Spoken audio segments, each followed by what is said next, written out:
예, 시작하겠습니다. 자료 받으셨죠? 자료랑 그 다음에 쟁점 정리 보시면 돼요. 자료랑 같이 보셔도 되고요. 거기 번호가 나와 있습니다. 그 번호가 쟁점 정리 번호입니다. 저는 원래 살면서 항상 운이 좋다고 생각했어요. 예, 모든 걸 제 마음대로, 제 뜻대로 해석을 합니다. 그래서 운이 좋았던 게 제가 어젯밤에 퇴근을 하다가 제 차의 타이어가 이제 찢어졌어요. 물론 사고가 나진 않았습니다. 그래서 세워가지고 제 견인차를 불러서 집으로 갔는데요. 아찔했습니다.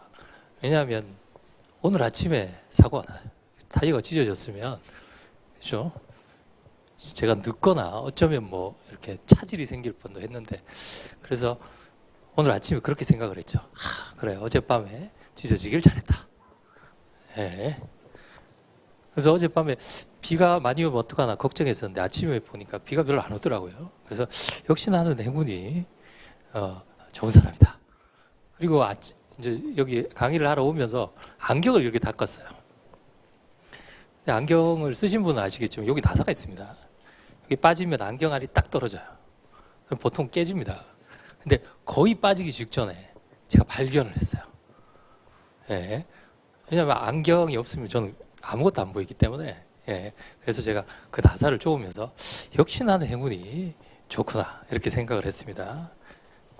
재미없나요? 예.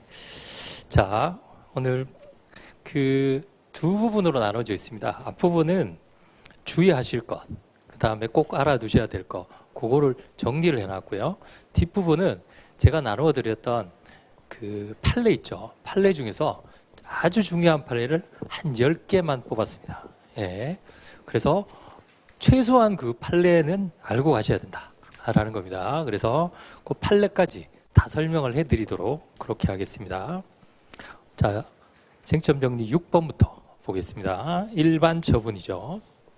자, 일반 처분은 거기 같이 보시면 돼요. 거기 프린트한 데 보시면 수범자가 일반 처분도 처분입니다. 처분도 처분이에요. 다만 수범자가 특정되어 있지 않았다 뿐이지 행구법공법은 다 가지고 있어요. 아시겠죠? 처분이라는 걸 꼭 알아두시고 일반 처분은 수범자가 특정되어 있지 않기 때문에 주로 고시나 공고한다 그랬죠. 고시나 공고한다. 그러면 일반 처분은 어떻게 나오느냐면 무슨 우리가 흔히 알고 있는 무슨 허가, 무슨 면허 이렇게 나오는 것이 아니라 결정 고시처럼 뒤에 고시가 붙어서 나와요. 사업인정 고시 아시겠죠? 사업인정 고시, 사업인정이 처분이고 고시는 통지 방법이에요. 알리는 방법 아시겠죠? 고시 이렇게 돼 있다고요. 고시 이거하고 구별하셔야 될 게 뭐냐면 처분적 고시예요. 처분적 고시는 고시 그 자체가 행정규칙이에요. 고시 그 자체가 행정규칙. 아시겠죠? 조금 이따가 나옵니다만 약제, 급여, 상한, 금액, 고시. 근데 잘 보세요. 약제, 급여, 상한, 금액, 고시. 고시 앞에가 처분이에요. 뭐라고 돼 있어요? 상한 금액이잖아요. 이해가 되시나요? 금액에 관한 고시란 말이죠. 금액에 관한 고시. 즉 행정규칙이란 말이죠. 이해가 되시죠? 행정규칙인데 무슨 성질을 가지고 있다? 처분의 성질을 가지고 있는 거예요. 아시겠죠? 고시 앞에 걸 보세요. 아시겠죠? 앞에 게 처분이면 일반적으로 일반 처분입니다. 이해가 되시나요? 예. 일반 처분은 보통은 다 이런 형식을 띠고 있어요. 고시 이렇게요. 아시겠죠? 또는 도시군 관리계획 결정 고시 이렇게 돼 있어요. 용도 지역 결정 고시 이렇게 돼 있단 말이죠. 이해가 되시나요? 자, 고시 얘들은 수범자가 특정되어 있지 않아요. 그럼 문제되는 건 뭐예요? 첫 번째는 처분성. 수범자가 특정되어 있지 않다라는 건 뭡니까? 특정되어 있지 않다는 것은 행구, 법공, 법하고는 관계가 없어요. 아시겠죠? 일구냐, 개구냐의 문제예요.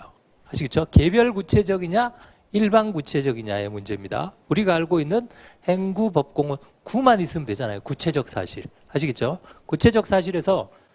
우리가 구체적 사실에서 개별 구체가 있고 일반 구체가 있잖아요. 그렇죠?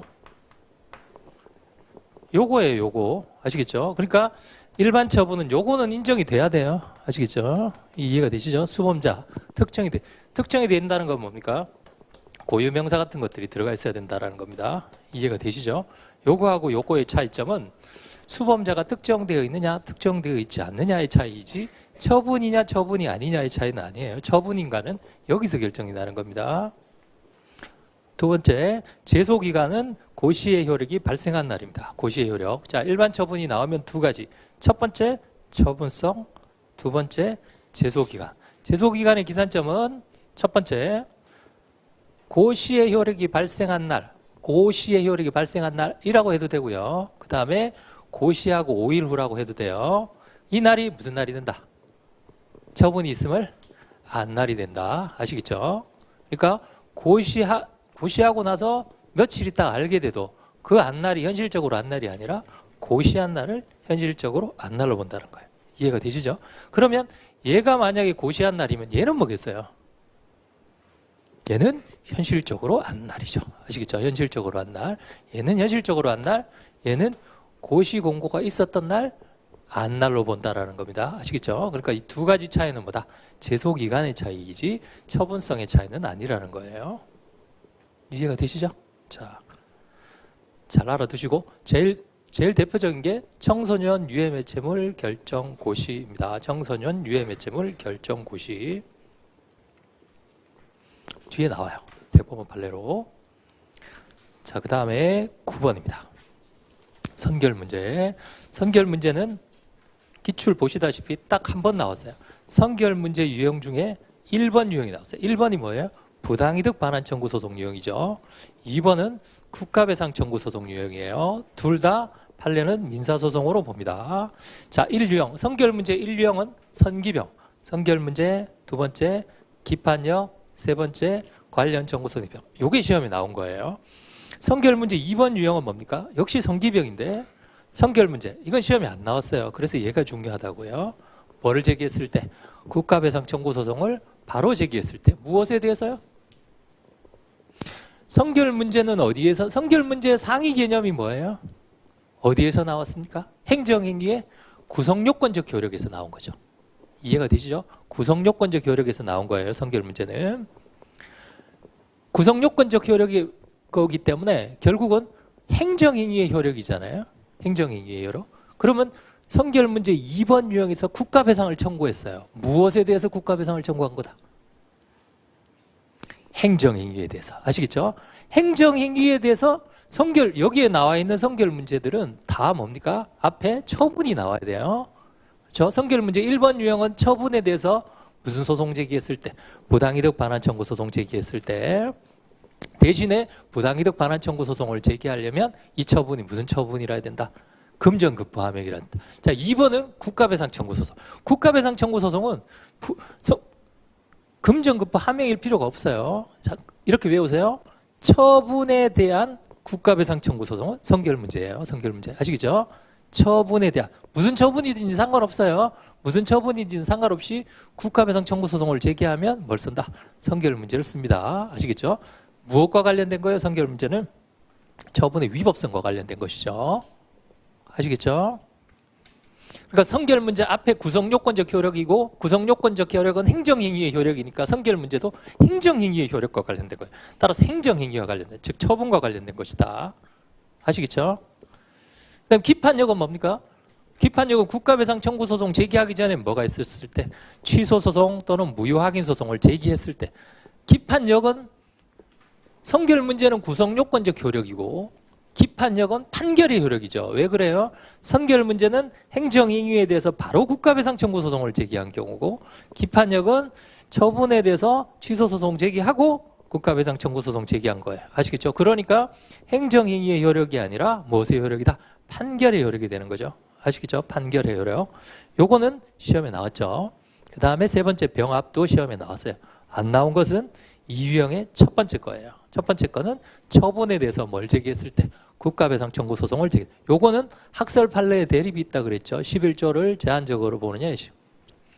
다 긍정합니다. 그러면 만약에 이 유형에서 국가배상 청구 소송을 제기했을 때 처분에 X라는 처분이 있었고 이 처분에 대해서 국가배상 청구 소송을 제기하면 민사법원이 이 처분에 뭘 심사한다? 위법성을 심사할 수 있겠는가의 문제예요. 아시겠죠? X 처분에 그러면 심사할 수 있다? 없다? 이게 답입니다. 있다 없다? 그럼 국가배상 청구의 인용 가능성은 물어보지 않습니다. 왜 물어보진 않아요? 국가배상 청구가 인용되려면 위법성만 있어서는 안 되고 뭐다? 고의과실 같은 것들이 있어야 되기 때문에 따라서 성결 문제도 위법성만 물어보고 기판력도 뭐만 물어봐요? 위법성만 물어봅니다. 아시겠죠? 거기 마지막 줄에 보세요. 성결 문제 심사권과 인용 여부는 별도이다. 이해가 되시죠? 별도이다. 따라서 국가배상 청구 소송, 즉 성결 문제 2번 유형에서는 위법성만 물어봅니다. 민사법원은 위법성을 심리할 수 있겠는가? 이렇게 나온단 말이죠. 아시겠죠? 그러면 있다 없다. 적극설에 따른다면 긍정됩니다. 아시겠죠? 잘 정리를 해두시고 그 다음에 12번 부관의 종류입니다. 객유는 외우셨죠? 자, 부관의 종류는 몇 가지예요? 자, 부관의 종류는 몇 가지예요? 이렇게 생각하세요. 원칙, 부담. 부담이 제일 많고요. 아시겠죠? 나머지는 철회권 유보와 기한. 나오면 의무와 관련되면 부담, 취소나 철회라는 표현이 붙어 있으면 철회권의 유보, 기간이 들어가 있으면 기한입니다. 아직 부관에 대해서는 한 번도 나온 적이 없기 때문에 나오면 부담이 나올 가능성이 높아요. 그러니까 부담의 의의 같은 거 잘 알아두시기 바랍니다. 부관의 의의 같은 거 쓰실 필요가 없어요. 사실은 부관의 의의는 너무 일반적이기 때문에 부담의 의의를 외우세요. 부담의 의의. 제소기간의 의의 이런 거 우리 안 쓰잖아요. 그렇죠? 이해가 되죠? 그러나 부담은 외우셔야 돼요. 자, 부담이 가장 유력하다. 부관 잘 알아두세요. 잘 보세요. 주된 행정행위에 부과된 종땡규일입니다. 아시겠죠? 주된 행정행위에 부과된 종땡규일이기 때문에 주된 행정행위를 잘 보셔야 돼요. 시험장에서 주된 행정행위를 놓치면 뭐라고 쓴다라는 거예요? 부관이 아니라 하명이라고 쓴단 말이죠. 그럼 딴 데로 가는 거예요. 아시겠죠? 주된 행정행위가 있고 부관은 붙인 거예요. 붙인 거. 아시겠죠? 부과된 종땡규이니까 요거 하면서 요걸 했는지 요거만 했는지 그걸 잘 봐야 돼요. 아시겠죠? 그러니까 시험장에서 그런 걸 실수하면 안 된단 말이죠. 그런 거를 이제 지금은 그런 걸 실수하면 안 돼요. 자, 12번. 13번 독립쟁송 가능성. 자, 독립쟁송 가능성에서는 꼭 쓰셔야 될 것이 문제점에 왜 문제가 된다. 왜 문제가 됐냐. 문제가 되는 이유는 뭐예요? 수익적인 주된 행정행위의 발급만 원하기 때문에 그렇다. 다시 말하면 독립쟁송이 안 된다고 한다면 당사자가 할 수 있는 방법은 참거나 참는 건 뭐 시험이 아니죠. 아니면 부관부 행정행위 전체를 다투는 수밖에 없죠. 여러분들이시라면 참겠어요? 전체를 다투겠어요? 참죠. 전체를 다투는 게 더 침익적입니다. 왜냐하면 수익적인 주된 행정행위까지 취소되기 때문에 그렇죠. 그래서 독립쟁송 가능성이 문제가 되는 거예요. 아시겠죠? 여기서 말하는 독립쟁송은 뭐예요? 일부 취소 소송을 말합니다. 아시겠죠? 따라서 진정 일부도 독립쟁송이고 부진정 일부도 독립쟁송 가능성입니다. 아시겠죠? 독립쟁송 가능성이다. 학설 2개 있고 특히 판례 잘 외워두시기 바랍니다. 판례는 외워도 까먹어요. 외워도 까먹기 때문에 대목차, 판례는 형광펜 칠해가지고 계속 보셔야 됩니다. 학설은요. 학설 이름만 생각나면 대충 내용이 기억이 나요. 그러나 판례는 전혀 기억이 안 납니다. 전혀 기억이 안 나요. 그렇기 때문에 판례는 꼭 계속 반복적으로 외워두시기 바랍니다. 부관 잘 알아두시고요. 부관 제가 거의 임박했어요. 나올 수 있는 게 부관 지금 나올 수 있는 총론의 쟁점이 몇 가지 있는데 그 중에서 안 나온 게 부관, 그다음에 권력적 사실행위 이런 것들입니다. 성결 문제는 일단 한번 다 왔죠. 그다음에 14번 권력적 사실행위. 권력적 사실행위가 문제되는 것은 첫 번째가 소송 요건이죠. 권력적 사실행위는 몇 유형인가요? 1이죠. 따라서 소송 요건이 문제되면 대상 적격하고 권보필이죠. 원고 적격은 문제가 안 되죠. 직접 상대방 이론이니까. 그러니까 처음에 나오면 대상 적격 쓰시고 이상적격. 판례 두 개 외우셔야죠. 단수 서신검열행위. 그 다음에 권보필. 자, 권보필은 왜 그래요? 사실행위는 금방 끝이 나죠. 이해가 되시죠? 따라서 끝나기 전에 해야 된다. 끝나면 어디로 갑니까? 권력적 사실행위가 종료되면 어디로 가요? 12조 2문으로 가죠. 처분의 효력이 소멸된 경우로 갑니다. 아시겠죠? 그건 나중에 설명해 드리고. 그리고 또 하나, 만약에 그냥 권리구제수단을 물어봤어요. 그러면 소송 요건을 쓰시고 권리구제수단으로 반드시 뭘 써야 된다? 집행정지를 써야 됩니다. 왜냐하면 사실행위는 계속 진행되는 거잖아요. 그렇죠? 움직이는 행위이죠. 만약에 사실행위, 권력적 사실행위가 시험에 나온다면 가장 대표적인 건 뭡니까? 대집행의 실행행위예요. 실행행위. 철거행위, 제거행위예요. 자, 철거명령, 제거명령은 법적 성질이 뭐예요? 하명. 명령하는 건 하명이에요. 철거행위는 진짜로 철거하는 겁니다. 그러니까 철거명령과 철거행위를 구별하셔야 됩니다. 아시겠죠? 이해가 되시죠? 대집행에서 나올 때가 됐어요. 왜냐하면 대집행 문제 내기가 너무 좋거든요. 계고하고 개통, 계고하고 영장통지는 법적 성질이 뭐예요? 독촉류니까 준법률행위적 행정행위로 처분이죠. 아시겠죠? 처분이고 지난번에 우리가 배웠죠. 제2차 계고 같은 건 처분이 아니고 1차만 처분이라 그랬죠. 그 인근에 있는 것들 잘 알아두시기 바랍니다. 권력적 사실행위, 철거행위예요. 철거행위, 제거행위, 폐기행위, 폐기하는 것. 아시겠죠? 폐기하는 것. 그리고 대집행은 시작하면 종료될 때까지 시간적 간격이 있어서 여기서 이제 항고소송 제기하는 거죠. 끝나버리면 뭐가 없어요? 처분의 효력이 소멸된 것이기 때문에 무엇의 문제로 넘어간다? 12조 2문에 회복되는 법률상. 그러면 실행되기 전에는 권리구제수단이 뭐예요? 현행법상 권리구제수단은 없죠. 왜냐하면 처분이 안 나왔으니까요. 아시겠죠? 따라서 몇 유형인가요? 1유형이죠. 1유형, 3유형 처분 발령 전에 현행법상 권리구제수단은 없기 때문에 예방적 부작위 소송과 가처분이 문제가 됩니다. 발령 전이에요. 아시겠죠? 발령 전. 발령되고 나면 무슨 소송을 제기하면 된다? 취소 소송을 제기하면 되기 때문에 그렇습니다. 그 다음에 16번, 17번.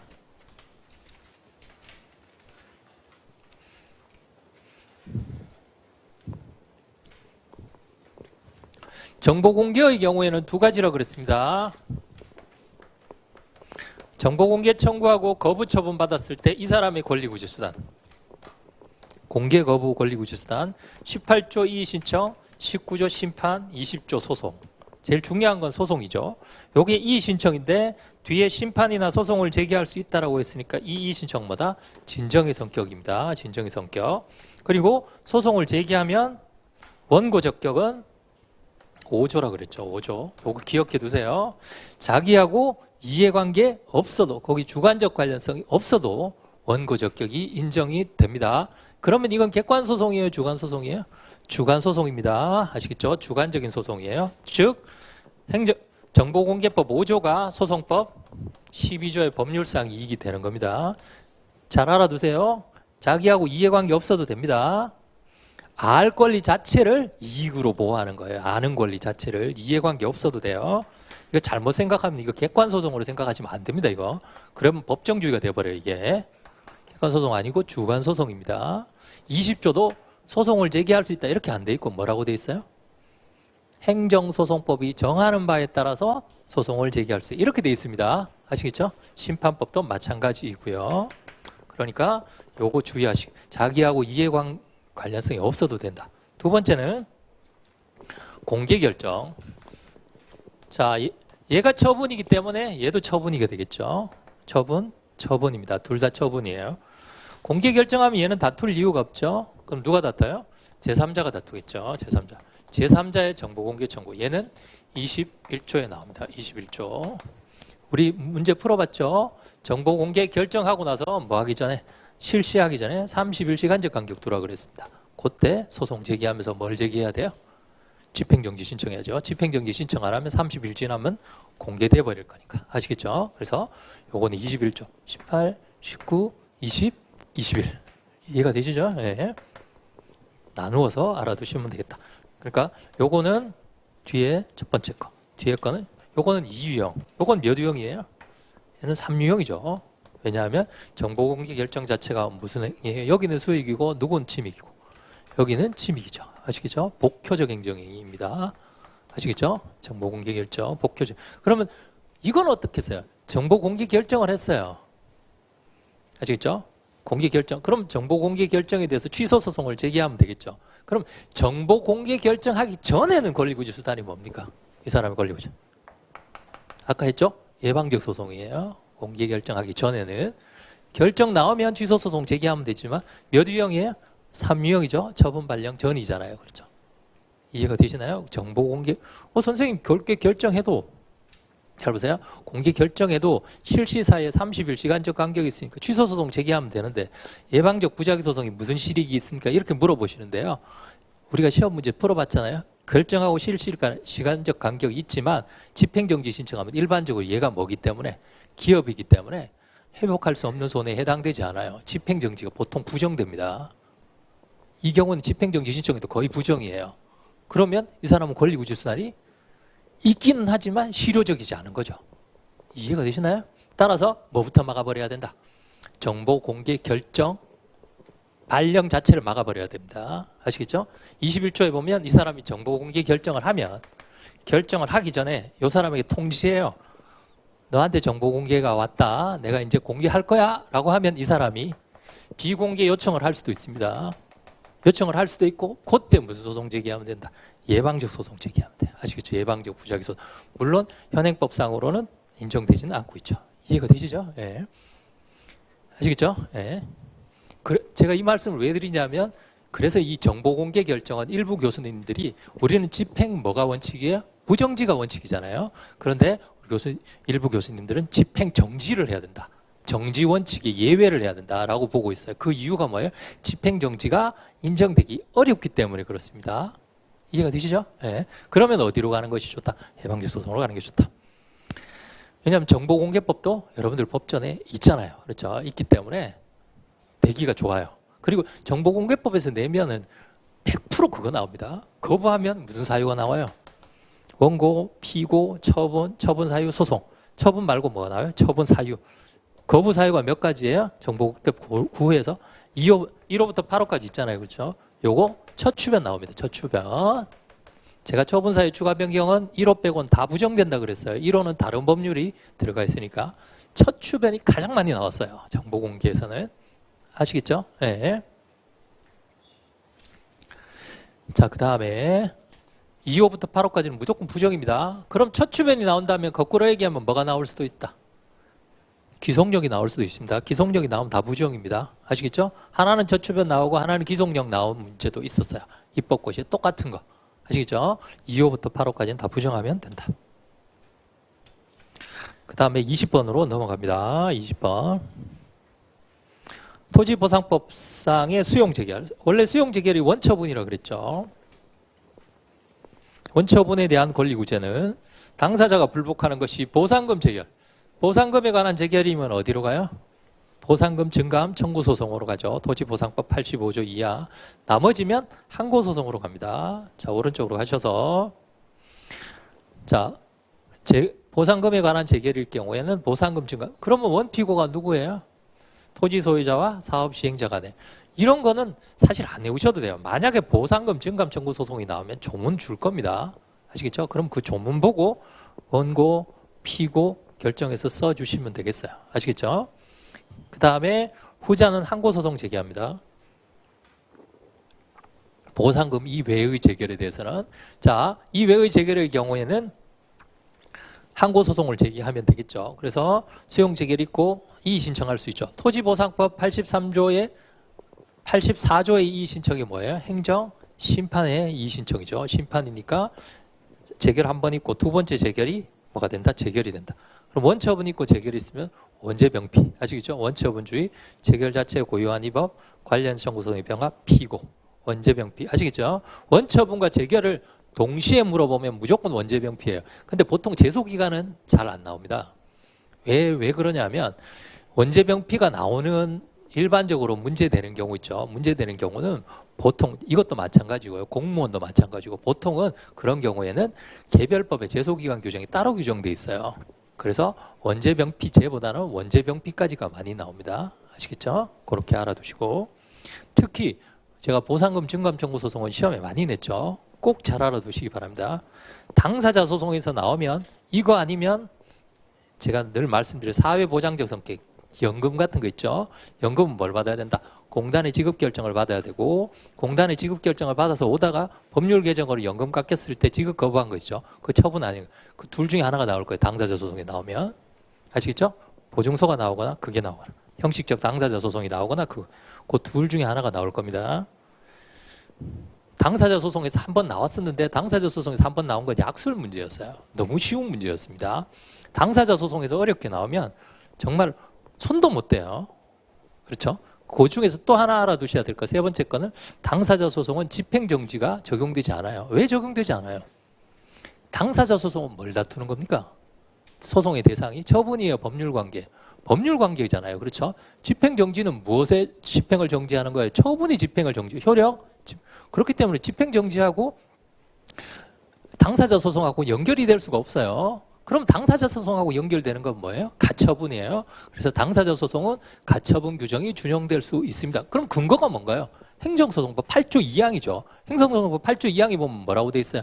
민사집행법 준용한다고 되어 있잖아요. 그러니까 가처분에 관한 것들이 와서 당사자 소송에 적용될 수 있다. 준용될 수 있다. 그건 꼭 알아두시기 바랍니다. 집행정지는 안 되고.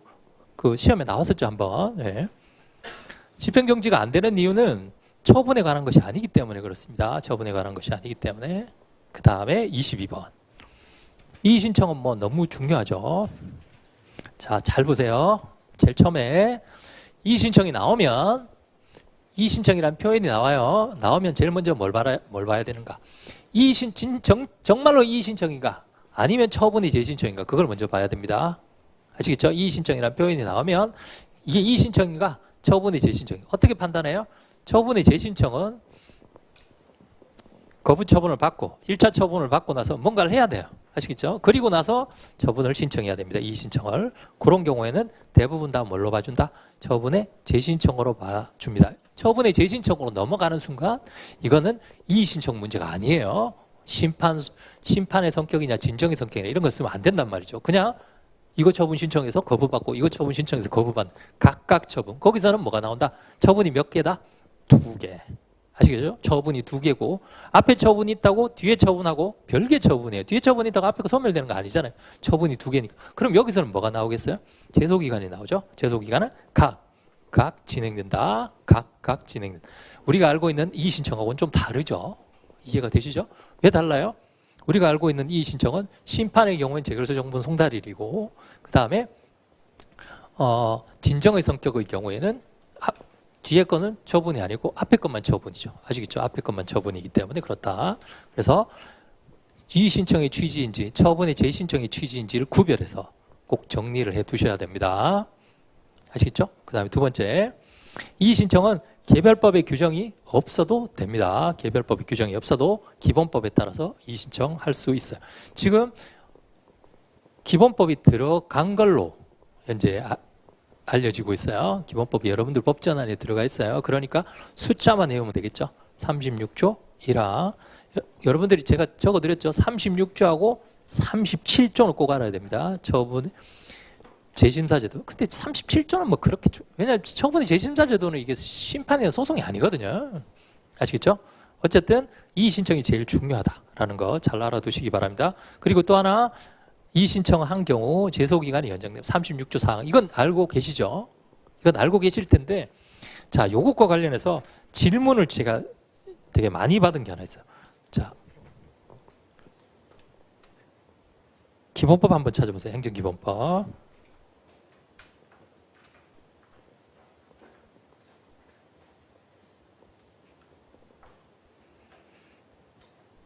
(36조입니다) 36조. 36조에 보시면 행정청의 처분에 이의가 있는 당사자는 받은 날로부터 30일 이내에 이의 신청을 할 수 있다. 그 다음 14일 이내에 통지해야 된다. 그리고 사항에 보시면 결과 통지를 받은 날로부터 90일 이내에 심판소송을 제기할 수 있다라고 되어 있습니다.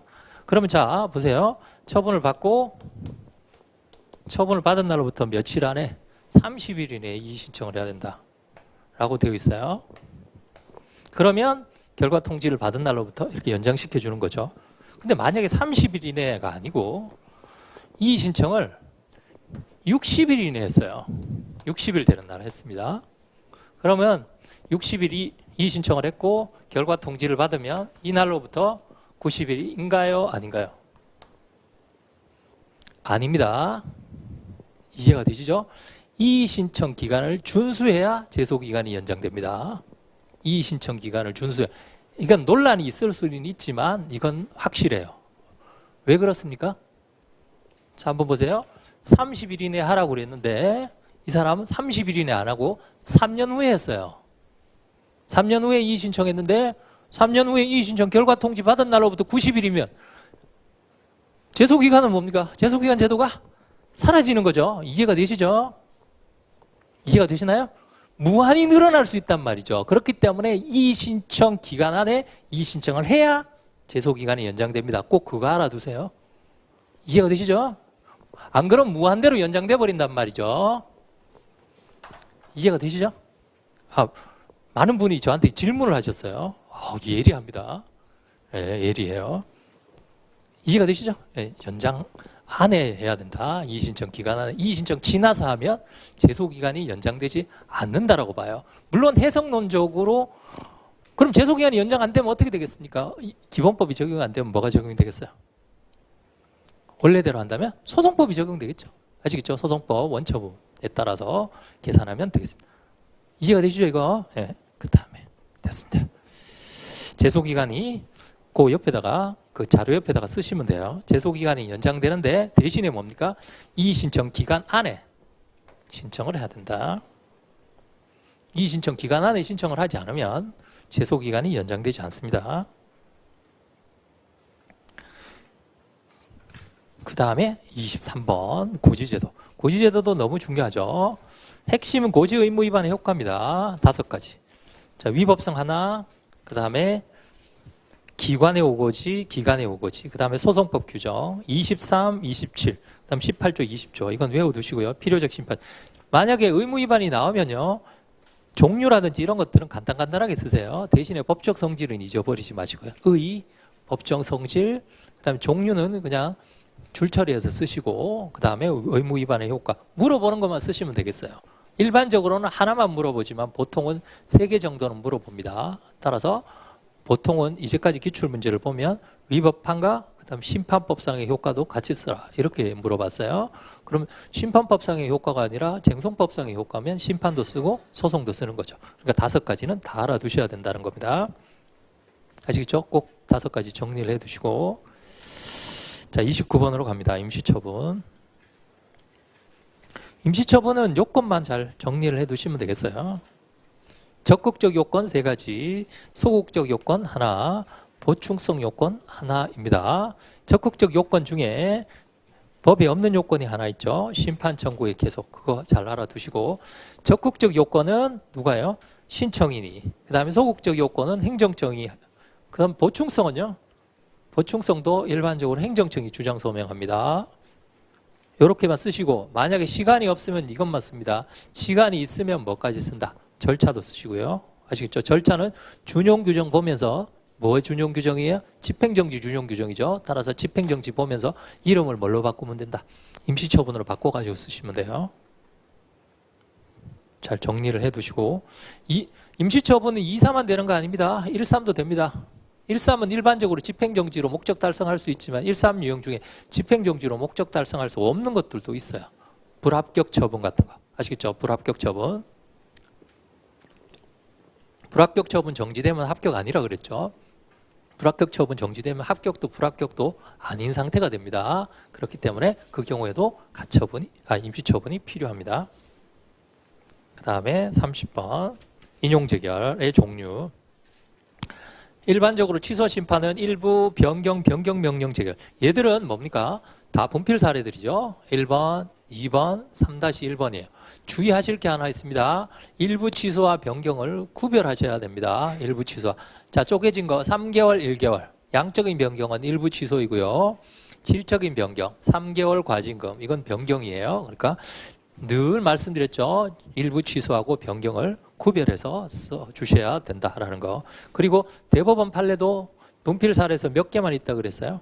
분필 사례도 변경 재결 하나 있고 그 다음에 3-1번, 3-3번만 있다 그랬죠. 아시겠죠? 그러니까 그거 정리해서 알아두시고, 그 다음에 의무이행 심판에서는 재량행위에서 의무이행 심판의 재결의 종류는 재량행위의 경우에는 처분 재결을 못합니다. 처분 재결을 못하고 처분 명령 하자 없는 재량에서 명령 재결밖에 못한다 그랬죠. 요거 알아두시기 바랍니다. 그 다음에 직접 처분과 간접 강제. 이건 조문 문제예요. 아시겠죠? 조문 문제. 자, 그러면 직접 처분과 33번에 직접 처분과 간접 강제가 나왔을 때 조금 더 잘 쓰시려고 한다면 다 무슨 의무 위반에서 나왔어요? 몇 유형에서 나왔습니까? 직접 처분. 직접 처분을 왜 해주는 거예요? 행정청이 뭐 안 해주니? 처분을 안 해주니까 그런 거잖아요. 그렇죠? 따라서 이사 유형에서 나온 겁니다. 거부 부작위에서 나온 거예요. 직접 처분, 간접 강제. 그럼 직접 처분, 간접 강제의 상위 개념이 뭐예요? 무슨 의무 위반? 재처분 의무 위반이 재처분 의무 위반이니까 이사 유형이 맞잖아요. 그렇죠? 따라서 직접 처분이든 간접 강제가 나오면 우리 예전에 최고 답안에서 봤잖아요. 재처분 의무 위반에 관한 기속력을 간단히 써주시면 굉장히 좋습니다. 아시겠죠? 재결의 기속력 중에서 재처분 의무 위반, 의의하고 재처분 의무 위반을 간단히 써주세요. 그래서 재처분 의무 위반된 경우 두 가지가 나올 수 있다는 거죠. 직접 처분하고 간접 강제. 아시겠죠? 그 다음에 두 문자 의요 절치, 그 다음에 의요 성심절 용과복 이거 외우셔가지고 그대로 쓰시면 되겠습니다. 대신에 얘는 뭐예요? 얘는 직접 처분, 간접 강제 둘 다 되는 경우도 있고 거부 처분, 취소 재결은 뭐만 돼요? 간접 강제하면 됩니다. 직접 강제 쓰시면 안 돼요. 아시겠죠? 무슨 심판을 청구했는지를 잘 보셔야 됩니다. 의무 이행 심판 청구하면 두 가지, 거부 처분, 취소 심판 청구하면 하나. 간접 강제밖에 없어요. 간접 강제는 한번 나왔습니다. 나왔기 때문에 직접 처분을 잘 알아두시기 바랍니다. 직접 처분만 나오거나 둘 다 나오거나. 네. 그래서 거기 보시면 재처분 의무의 의무 위반을 함께 써주시는 것이 좋다. 잘 알아두시고요. 조문 문제는 포섭이 중요합니다. 포섭은 여러분들이 쓰신 법전 있죠. 쓰시는 내용을 보고 쓰시거나 아니면 법전에 있는 내용 있죠. 법전에 있는 내용을 실제로 바꿔서 쓰는 거죠. 누가 누구에게 어떻게 하면 이렇게 효과가 된다. 즉시 신청하거나 간접 강제 같은 경우 아시겠죠? 조문을 보면서 최대한 길게 쓰세요. 포섭은 이런 조문 문제는 무조건 길게 써야 돼요. 무조건. 그러니까 촘촘하게 의 절차 이런 것들도 깨알같이 포섭을 해줘야 된단 말이죠. 아시겠죠? 왜냐하면 법조문은 뭡니까? 법조문은 실제로 내용에서 차이가 나지 않아요. 아시겠죠? 차이가 안 납니다. 내용의 차이가 안 나요. 내용의 차이는 포섭에서 납니다. 포섭에서 나기 때문에 포섭이 중요하다. 그 다음에 34번 행정소송으로 갑니다. 행정소송의 한계에서는 약술 문제로는 나오긴 좀 어려울 것 같고 추사객판, 재판통지. 그 다음에 의무이행소송 아니면 예방적 부작위 소송인데요. 예방적 부작위 소송은 많이 나왔죠. 그래도 예방적 부작위 소송이 중요합니다. 의무이행소송보다는. 왜 그래요? 예방적 부작위 소송은 거부처분 취소소송이라는 불완전한 대체수단이 있지만 예방적 부작위 소송은 대체수단이 없어요. 없기 때문에 예방적 부작위 소송이 여전히 중요합니다. 아시겠죠? 여전히 중요하다. 자, 의무이행 소송은 2유형, 4유형이죠. 거부 부작위의 경우. 의무이행 소송은 무슨 판결을 구하는 거예요? 처분, 명령 판결. 예방적 부작위 소송은요? 처분 금지 명령 판결을 구하는 소송입니다. 예방적 부작위 소송은 1, 3유형 처분 발령 전이에요. 처분 발령 전입니다. 자, 의무이행 소송이든 예방적 부작위 소송이든 소송은 세 가지죠. 이행, 형성, 확인. 다 무슨 소송이에요? 이행, 형성, 확인 중에 이행입니다. 의무 이행이라고 되어 있잖아요. 선생님 부작위도 이행입니까? 부작위도 이행이죠. 제가 말씀드렸죠. 법의 세계에서 행위는 자기도 있고 뭐도 있다. 부작위도 있다라는 거예요. 아시겠죠? 자기도 있고 부작위. 이행해달라라는 요구하는 소송이에요. 이행해달라는 거. 그럼 자 보세요. 그러면 언제 이행이 됩니까? 자기 부작위가 생겨요. 판결이 확정이 됐을 때. 그러면 소송 계속 중에 이행 또는 불이행의 문제가 생길 수 있잖아요. 그래서 뭐가 필요하다? 가처분이 필요한 거예요. 아시겠죠? 의무이행 소송과 가처분, 예방적 부작위 소송과 가처분. 의무이행 소송이 처분 명령 판결을 구한다면 가처분은 뭡니까? 잠정적인 처분을 구하는 거고, 예방적 부작위 소송의 가처분을 구한다는 건 뭡니까? 잠정적 부작위를 구하는 거죠. 왜 잠정적 부작위를 구해요? 소송 계속 중에 예방적 부작위 소송 제기해도 소송 계속 중에 처분이 뭐하고 있기 때문에 발령될 수 있기 때문에, 혹시라도 선생님 가처분에 추가해서 쓸 내용은 없습니까? 라고 하시는데요. 가처분에 추가해서 쓸 내용은 본안소송을 보세요. 본안소송을. 처분 명령 판결을 구하는 소송이잖아요. 의무이행 소송은. 그럼 가처분이 뭡니까? 잠정적인 처분의 명령을 구하는 거예요. 법원에다가. 아시겠죠? 그럼 예방적 부작위 소송, 잠정적인 처분의 금지를 구하는 가처분, 이렇게 쓰면 된단 말이죠. 아시겠죠? 가처분이 헷갈릴 때는 본안소송의 내용을 생각하세요. 본안소송의 내용을. 본안소송의 잠정적 수단이잖아요. 이해가 되시죠? 네. 그래서 예방적 부작위 소송이나 의무이행 소송이 나오면 현행법상 수단이 아니기 때문에 행정 소송상 수단으로 묻습니다. 소송법상 수단으로 물으면 안 쓰면 되고요. 소송상 수단으로 물으면 뭔가 뒤에 뭔가 더 있단 말이죠. 아시겠죠? 예. 그래서 두 가지 알아두시면 되겠습니다. 그 다음에 취소소송과 무효확인 소송의 관계. 자, 취소소송과 무효확인 소송의 관계인데요. 뭐 병렬관계, 포섭관계 있는데 역시 포섭관계이죠. 포섭관계. 자, 포섭관계는 왜 생기나요? 포섭관계는 왜 생기나요? 자, 당사자가, 잘 보세요. 당사자는 법률 전문가가 아니기 때문에 실제로 무효가 뭔지, 중대명백설이 뭔지 몰라요. 따라서 취소소송이든 무효확인 소송이든 아무거나 해가지고 붙여가지고 소송 제기한단 말이죠. 그러면 결국은 뭡니까? 잘못 제기할 가능성이 있는 거죠. 잘못 제기했을 때 반대쪽 소송도 인정을 해주겠다라는 얘기입니다. 결국은 취소와 무효는 무효확인 소송이냐 취소 관계냐, 이거는 소송 요건의 문제예요, 본안의 문제예요. 본안 판단의 문제입니다. 본안 판단의 문제. 아시겠죠? 따라서 취소와 무효, 지난번에 설명해 드렸죠. 이것은 소송 요건하고는 관계가 없어요. 그렇지만 잘못 제기했을 때 취소든 무효든, 자, 무효를 취소로 제기했건 취소를 무효로 제기했건 공통 요건이 하나 있어요. 그게 뭡니까? 취소 소송의 소송 요건을 갖춰야 된다는 거. 그럼 취소 소송하고 무효확인 소송하고 제일 차이 나는 건 두 가지잖아요. 전치하고 제소기간이죠. 근데 전치가 소송 요건이 되려면 무슨 전치를 해야 된다? 필요적 심판 전치를 해야 돼요. 그럼 필요적 심판 전치 아니고는 무효와 취소에서 심판 전체 차이가 나지 않죠. 그럼 뭐만? 제소기간. 아시겠죠? 이해가 되시나요? 자, 공통적으로 취소 소송의 요건을 구비. 자, 공통 요건은 뭐다? 소송 요건을 구비해야 된다. 차이가 있어요. 차이는 뭡니까? 무효를 취소로 다투는 경우, 큰 거를 작은 걸로 다투는 경우에는 소위 변경이 필요 없지만, 작은 위법이 있는데 큰 걸 다투면 원래 당사자의 청구는 기각이죠. 따라서 소위 변경이 필요하다는 거예요. 공통 요건은 소송 요건을 갖춰야 된다는 거고, 차이는 취소 사유를 무효로 다투는 경우에는 뭐가 필요하다? 소위 변경이 필요하다라는 겁니다. 소위 변경이 필요하다. 아시겠죠? 소위 변경이 필요하다. 그럼 소위 변경이 필요하다 해서 만약에 선생님 좀 더 쓰고 싶습니다. 그러면 소위 변경을 어떻게 해야 됩니까? 무효확인 소송을 무슨 소송으로? 취소 소송으로 소를 바꿔야 되겠죠. 몇 조입니까? 21조가 37조에 준용되잖아요. 그렇죠? 37조에 준용되니까 37조로 갖다가 21조의 요건을 써주면 됩니다. 소변경의 요건. 아시겠죠? 21조 소변경의 요건을 추가로 써주시면 좋다. 아시겠죠? 예. 네. 그 다음에 제 대상적격으로 넘어갑니다. 적극적 공권력 행사. 늘 말씀드렸던 권력적 사실행위, 처분적 법규명령, 일반 처분, 준법률적 행정위 등 한계에 있는 작용을 잘 정리를 해야 됩니다. 그럼 권력적 사실행위의 한계, 반대편은 뭡니까? 권력적 사실행위의 반대편은 뭐예요? 비권력적 사실행위죠. 아시겠죠? 권력이냐 비권력이냐. 제가 설명해 드렸죠. 철거명령 이런 것들.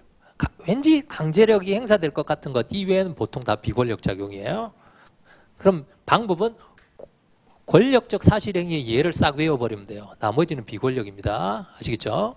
자, 두 번째, 준법률의 처분적 법규명령 말고는 뭐예요?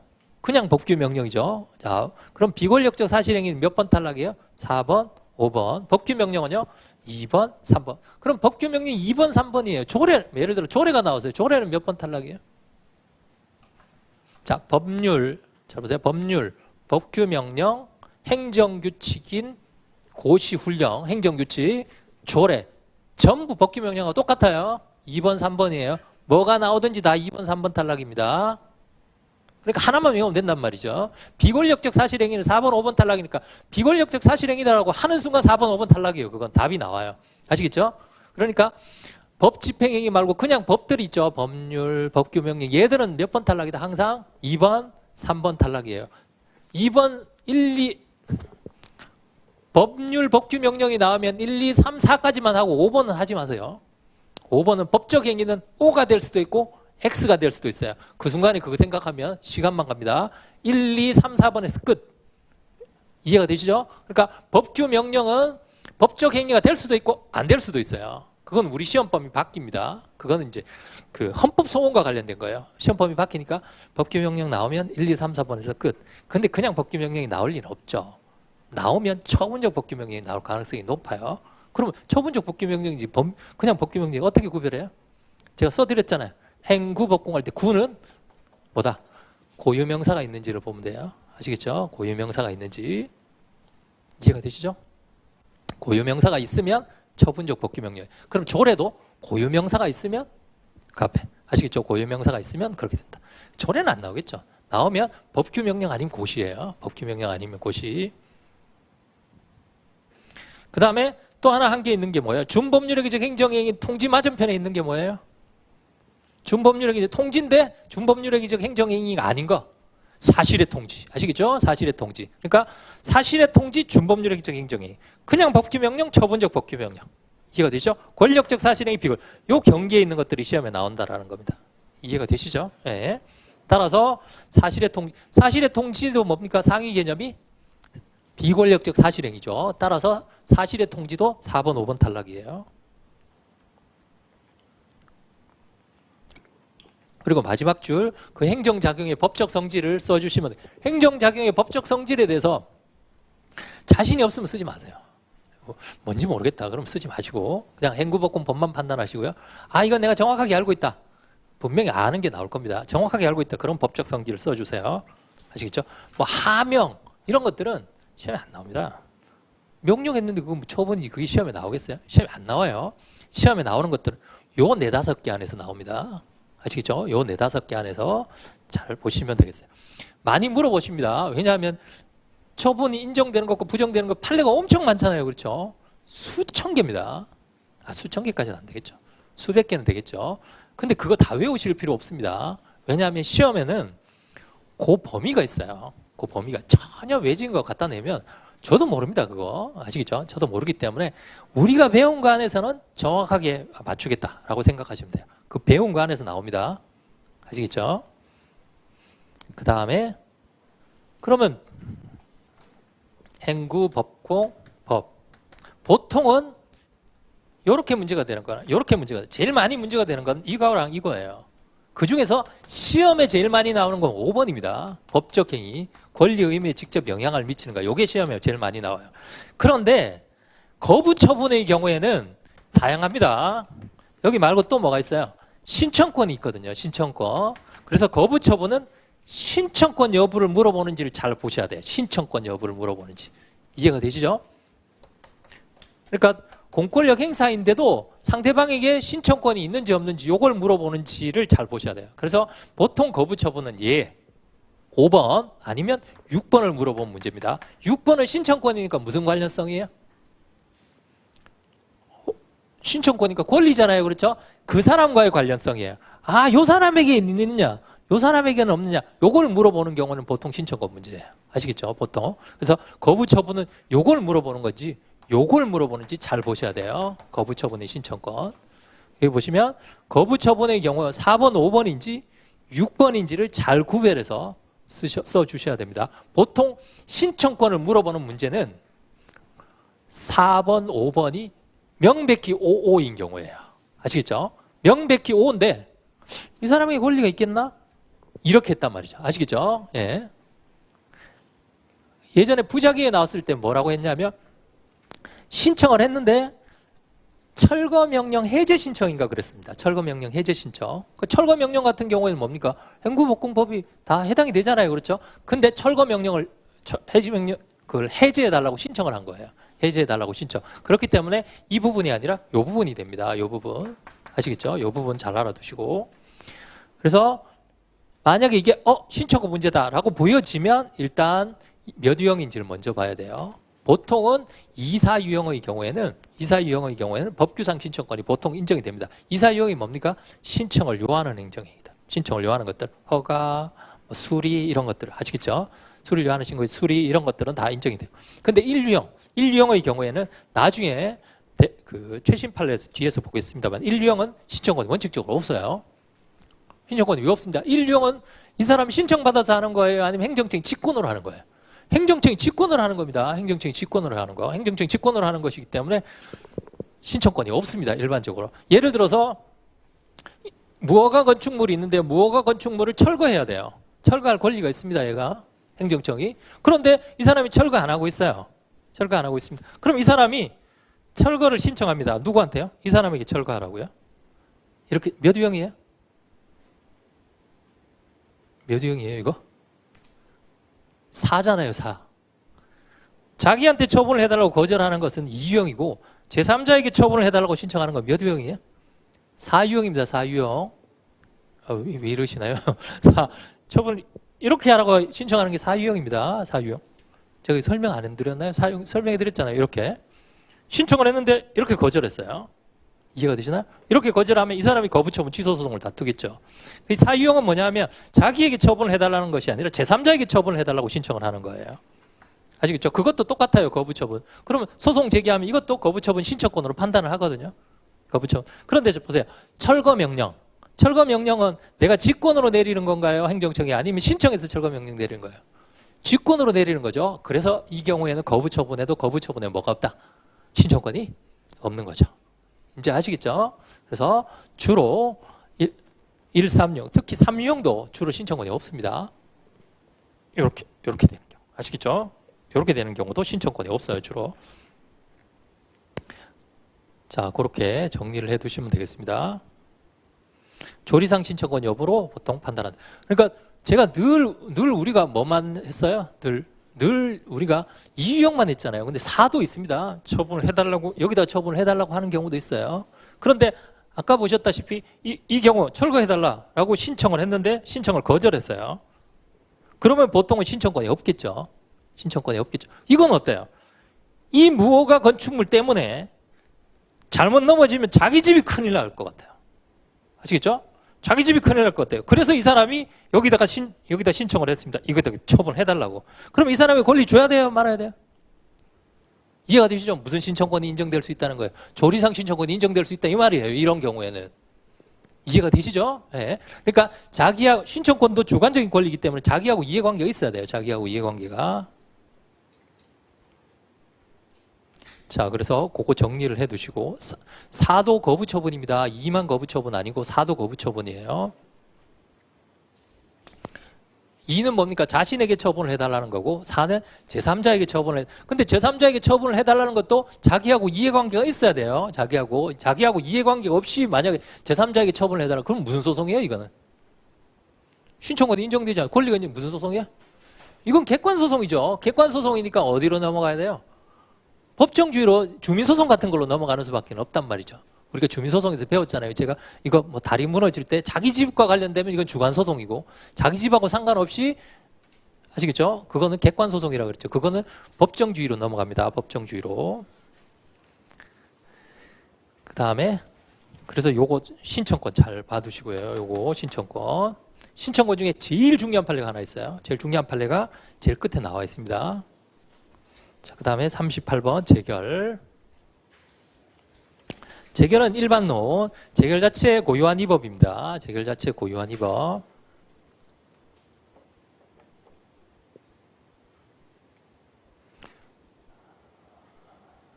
재결 자체 고유한 위법은 주장은요. 재결 자체 고유한 위법을 주장하는 거죠. 보통은 재결 자체 고유한 위법을 주장하면 재결에 관한 원처분주의가 적용이 되고 잘 보세요. 재결 자체에 고유한 위법이 있어요. 실제로 있어요. 그럼 무슨 판결이에요? 위법이 있으니까 인용 판결이죠. 재결 자체에 고유한 위법이 만약에 없어요. 그럼 기각이에요. 우리가 배웠잖아요. 그렇죠?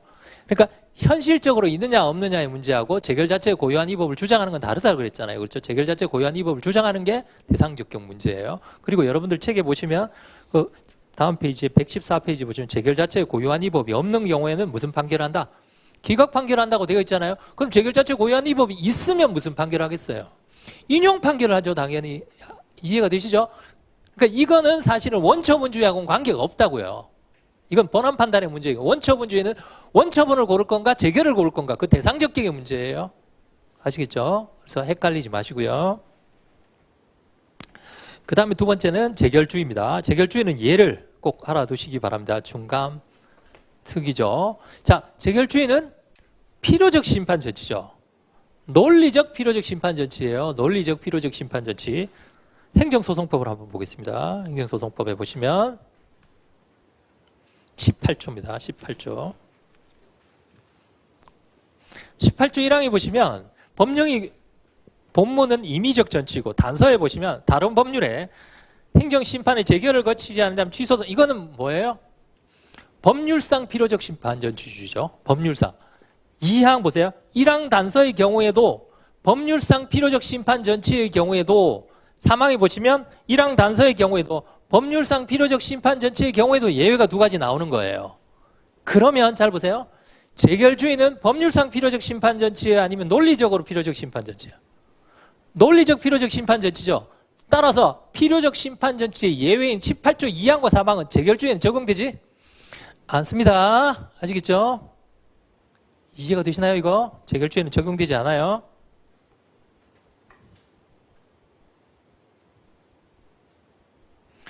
다음 페이지 보세요. 다음 페이지에 3페이지 왼쪽 45번 행정심판 전치에 첫 번째 필요적 심판 전치에 관한 18조는 재결주의에는 적용되지 않습니다. 재결주의는 왜 적용되지 않아요? 아까 제가 읽어봤잖아요. 18조는 언제만 적용돼요? 필요적 심판 전치가 법률에 다른 거 거치지 아니하면 안 된다는 규정이 있을 때만 적용이 되는 거예요. 법률상 필요적 심판 따라서 18조 자체가 아예 적용이 안 되기 때문에 재결주의는 필요적 심판 전치의 예외인 18조 2항과 3항도 적용되지 않아요. 이해가 되시죠? 네. 질문을 너무 많이 받아가지고 제가 말씀드리는 겁니다. 이해가 되시죠? 꼭 잘 알아두세요. 그래서 뭐 동종 사건의 기각 재결이 있으면 안 됩니까? 그런 경우하고는 상관이 없단 말이에요. 이거는 이해가 되시죠? 이거는 재결주의이기 때문에 논리적으로 가는 것이 법률 때문에 그렇게 가는 게 아니에요. 다시 앞 페이지로 가셔서 38번에 보시면 재결주의 1번, 2번에 보시면 두 번째 재결주의는 예 암기하셔야 되고 무효확인 소송은 적용이 되지 않습니다. 무효확인 소송. 왜 적용이 되지 않아요? 조문 있어요? 아니면 판례예요? 판례입니다. 아시겠죠? 판례. 재결주의가 무효확인 소송에 적용되지 않는다는 건 판례예요. 아까 법률상 필요적 심판 전치가 무효확인 소송에 적용되지 않는 것은 조문이죠. 준용 규정이 없다 그랬죠. 아까 무효확인 소송의 경우에. 그 다음에 분필 사례. 분필 사례는 1유형. 아시겠죠? 1유형에 침익적 처분 발령해 놓고 침익적 처분 발령해 놓고 그리고 나서 더 경한 처분을 한 경우입니다. 대상 적격, 피고 적격, 제소 기간 이 세 가지가 중요하다 그랬죠. 자, 그러면 자 보세요. 더 중한 처분을 하면 어떻게 됩니까? 더 중한 처분을 하면 일반적으로는 중한 처분이 나오기는 어렵습니다. 법리상으로는. 근데 증액하는 경우도 있어요. 세금의 경우에는. 중한 처분의 경우에는 자 보세요. 혹시라도 중한 처분은 학설 대립이 없습니다. 하나밖에 없어요. 중한 처분은 다 새로운 처분으로 봅니다. 아시겠죠? 단절 모델로 봐요. 아시겠죠? 경한 처분이 아니라 중한 처분으로 가면 다 새로운 처분으로 봐요. 새로운 처분. 그럼 새로운 처분이기 때문에 처분의 발령 시점은 언제예요? 새로운 처분이 나왔을 때, 중한 처분이 나왔을 때, 아시겠죠? 중한 처분이 나왔을 때. 예를 들어서 만약에 이런 경우는 있을 수는 없지만 만약에 1개월 30만 원 과징금이다. 1월 1일이다. 그 이후에 만약에 3월 1일 날 60만 원 과징금으로 증액을 했어요. 증액을 하면 얘는 새로운 처분입니다. 새로운 처분. 아시겠죠? 그러면 제소기간의 기산점은 언제예요? 새로운 처분이니까? 이날이 됩니다. 이날. 얘는 법논리가 없어요. 법논리가 없습니다. 이해가 되시죠? 중한 처분은 새로운 처분이고 그날이 제소기간의 기산점이다 라고 생각해 두시면 되겠습니다. 경한 경우는 다르죠. 예를 들어서 1월 1일 30만 원 과징금 부과 처분해서 10만 원으로 3월 1일 날 바꾸면 10만 원으로 바꾸면 10만 원으로 바뀌었지만 언제 탄생한 거예요? 제소기간의 기산점은 요 날이 되겠죠. 아시겠죠? 이해가 되시죠? 증액의 경우에는 잘 안 나오지만 혹시라도 증가된 경우에는 행정법 교수님들은 그렇게 안 되겠죠. 증가는 일반적으로는 세금에서나 있지 일반 행정법 관계에서는 증가를 못해요. 증가하게 되면 소위 그 신뢰보호 원칙이 위반돼 가지고 위법입니다. 그래서 증가하는 경우는 거의 없습니다. 어쨌든 그렇게 알아두세요. 증가하면 단절 못 되니까 새로운 처분이다. 그 다음에 소송의 대상은, 자, 소송의 대상은 변경된 내용의 원처분이죠. 변경된 또는 일부 취소되고 남은 내용의 원처분이잖아요. 근데 좀 더 잘 쓰시고 싶으시려면 뭐를 기재하면 날짜를 써주면 됩니다. 날짜가 언제예요? 이날 아시겠죠? 며칠? 원처분 받은 날짜 있죠. 원처분 받은 날짜에다가 요날 30만 원 1월 1일 날 있었다가 30만 원 냈다가 30만 원이 얼마로 바뀌었다? 10만 원으로. 그렇죠. 일부 취소된 내용의 원처분. 며칠 날 발령된? 1월 1일 날 발령된. 아시겠죠? 1월 1일. 대신에 1월 1일이 제소기간의 기산점은 맞잖아요. 그런데 심판 청구하면 1월 1일이 아니라 어디로 간다? 재결서 정분 송달이로 갑니다. 이해가 되시죠? 자, 요 문구를 외워야 되죠. 며칠, 2000년 1월 1일, 요게 원처분시입니다. 원처분 발령 시점, 원처분 시에 발령된, 변경된 내용의 원처분입니다. 자로 발령된, 변경된 내용의 원처분. 요거 외우셨다가 뭘만 바꾸면 돼요? 날짜만 바꾸면 되겠죠? 아시겠죠? 관련된 변경된 내용의 원처분이에요. 예를 들어서 과징금 10만 원이면 과징금 10만 원으로 변경된 내용의 일부 취소된 내용의 원처분이다. 이렇게 써주시면 됩니다. 그 다음에 인용 재결이 있는 경우 39번 보겠습니다. 39번도 질문을 굉장히 많이 받았어요. 39번도. 자,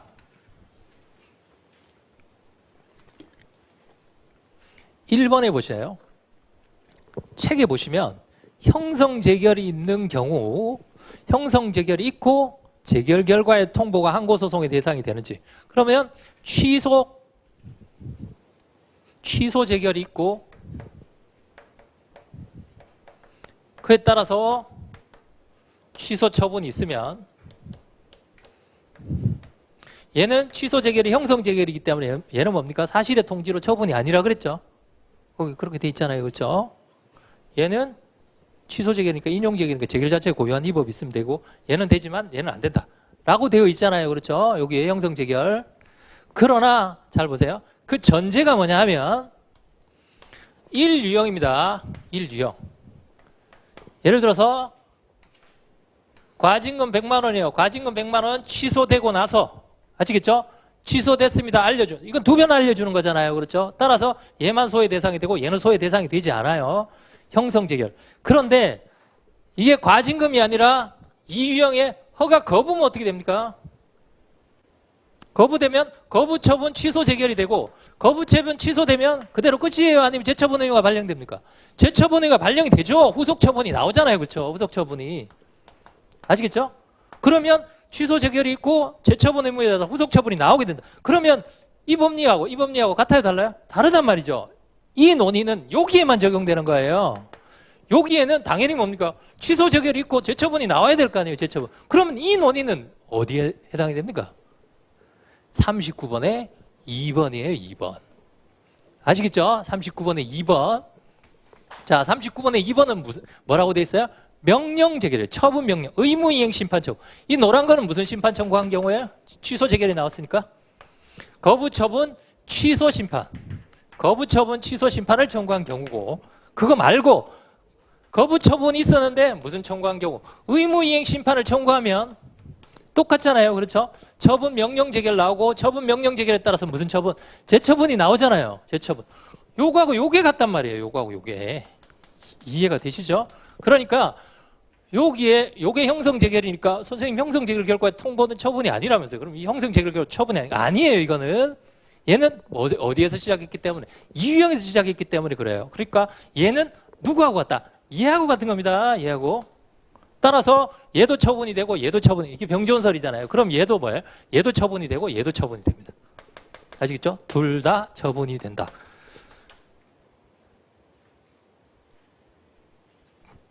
판례 7페이지 보세요. 제일 뒤에 7페이지에 4번에 오른쪽 4번에 보시면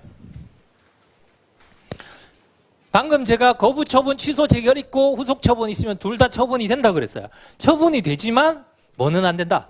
얘는 권리보호 필요성이 없다 그랬죠. 얘 취소돼도 뭐가 있기 때문에 후속 처분이 살아있잖아요. 아시겠죠? 후속 처분이 살아있기 때문에 거기 보시면 거부 처분 취소 재결이 있더라도 후속 처분이 있기 전까지는 제3자의 권리 이익에 변동을 초래한다고 볼 수 없고, 따라서 재결에 대해서 취소하는 판결이 확정되더라도 후속 처분으로 인한 제3자의 권리, 즉 이 경우는 뭐예요? 복효적인 행정이익이죠. 여기도 복효적이고 얘도 복효적이죠. 아시겠죠? 따라서 이러한 점을 종합해보면 거부 처분에서 재결이 취소된 경우 후속 처분이 아니라 재결의 취소를 구하는 것은 보다 실효적인 권리구제수단이, 자, 어디에 해당이 된다? 실의남소 중에 실에서 탈락이에요. 권보 필요 없다. 실에서 탈락. 권리보호 필요성. 그러면 이 중에서 뭘 다퉈야 된다는 거예요? 두 개 다 나오면 얘를 다퉈야 된다라는 얘기죠. 따라서 얘를 다퉜을 때 소송의 대상은 둘 다 되지만 얘는 뭐가 없다? 권리보호 필요성이 없다라는 거예요. 그럼 이 법리가 어디에도 그대로 적용이 된다? 여기에도 그대로 적용이 된단 말이에요. 여기도 그대로 적용이 되니까 둘 다 소송의 대상이 되지만 이 재처분이 나오게 되면 얘는 권보 필요 없단 말이에요.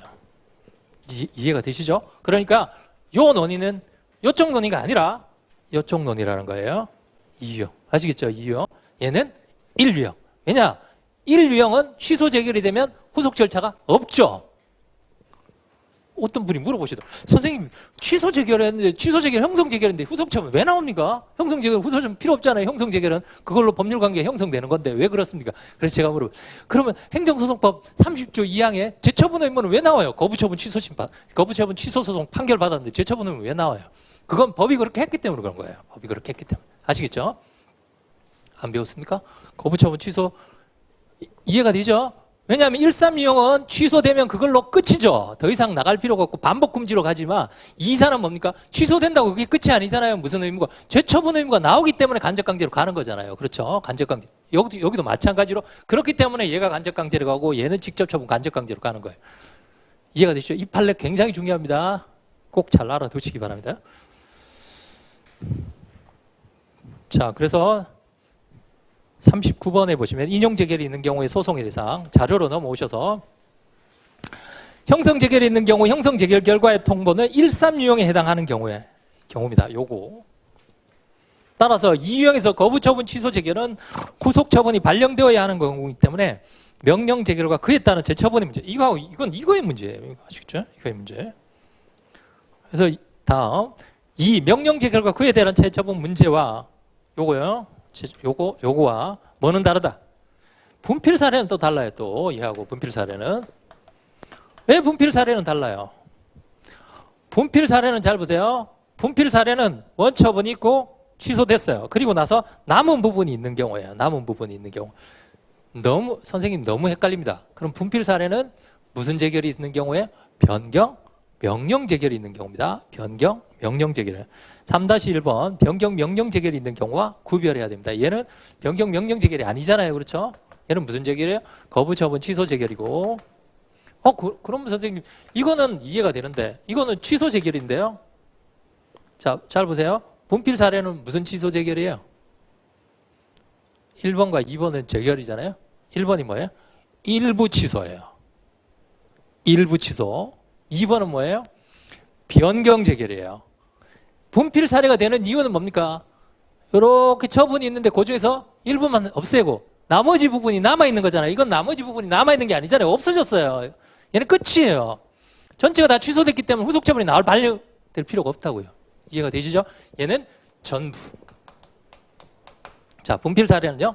일부 인용 재결입니다. 일부 인용 재결. 아시겠죠? 물론 3-2번과 3-3은 일부 직권 취소. 일부 직권 변경이죠. 아시겠죠? 남아있는 부분. 이해가 되시죠? 전부, 제가 말씀드렸잖아요. 전부 취소하면 당사자가 다툴 이유가 없잖아요. 당사자가 다툴 이유가. 아시겠죠? 당사자가 다툴 이유가 없기 때문에. 그러니까 분필 사례는 이렇게 생각하시면 돼요. 1유형에서 아시겠죠? 1유형이에요. 1유형에서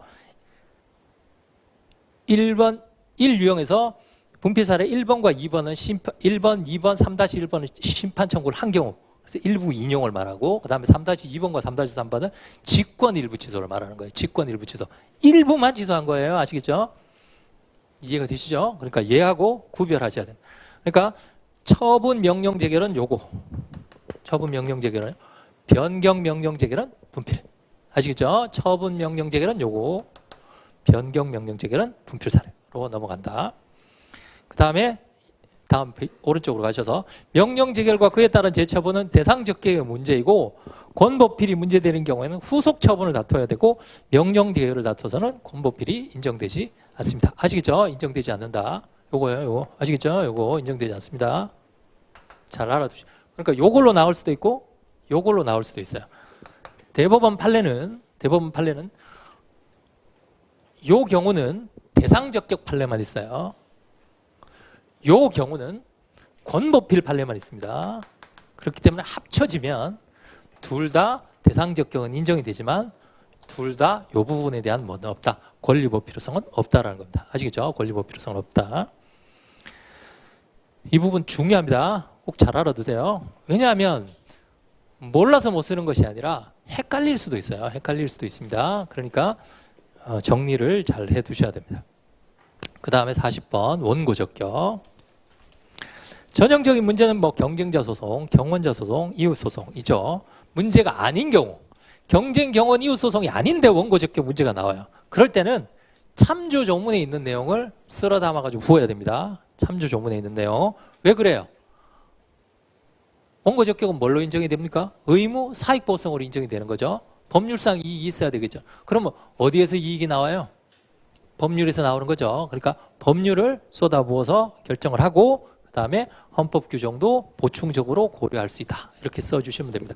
원고 적격에서 참조 조문을 쓰는 것은, 참조 조문을 주는 것은 그 참조 조문을 최대한 포섭에서 활용하라는 뜻이에요.